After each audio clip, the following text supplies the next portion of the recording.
তো hello gas, তো এটা শুধু মেয়েদের জন্য, বা যদিও কেউ ছেলে যদি যদি দেখে থাকো তো কোনো অসুবিধা নেই, কিন্তু এটা স্পেশালি মেয়েদের জন্য। তো ছেলেরা কেউ মাইন্ডে নেবে না। তো আমি একজন ছেলে হয়েও এই কথাটা বলতে বাধ্য হচ্ছি। আমি এমন কিছু কথা বলতে চাচ্ছি। তো আমি বুঝতে পারছি না এখনকার দিনে মেয়েরা, মানে কিছু কিছু মেয়েরা, মানে ওদের শরীরটা কি এত এখনকার দিনে এতটাই সস্তা হয়ে গেছে।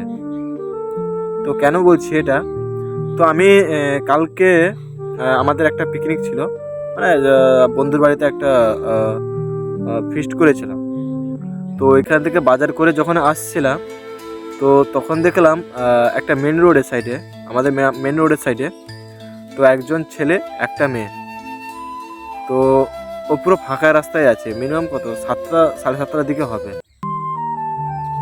তো আমি ওইসব মেয়েদেরকে আমি বলছি যে তোমাদের শরীরটা কি এতটাই কি সস্তা হয়ে গেছে যে যেখানে সেখানে শারীরিক চাহিদা মেটাচ্ছে। তো 17-18 বছর প্রায় হবে নাগাদ ওই মেয়েগুলো আর ছেলেটা।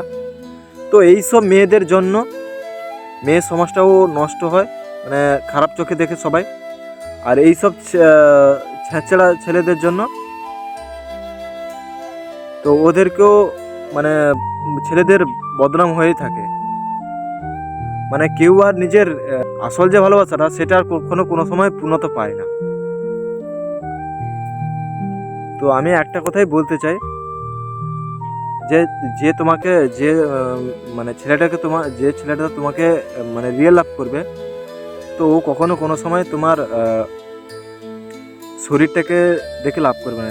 তো যে তোমাকে রিয়েল লাভ করবে তার মধ্যে তার একটা ফিলিংস থাকবে আর বুকটা বাউন্স করবে। তো সেটাই হচ্ছে আসল ভালোবাসা। আর এইসব মেয়েরা যেটা করে, তো ওদেরকে মানে এক কথায় বলতে গেলে শারীরিক চাহিদা মেটানোর জন্য। তো এটাকে লাভ কখনো বলে না। তো এটার জন্যই লাভ, মানে ভালোবাসাটা বদনাম হয়ে যায় আর বদনাম থাকে এইসব ছেলে মেয়েদের জন্য। তো আমি ঠিক বললাম কি ভুল বললাম, তো তোমরা অবশ্যই কমেন্টে বলবে।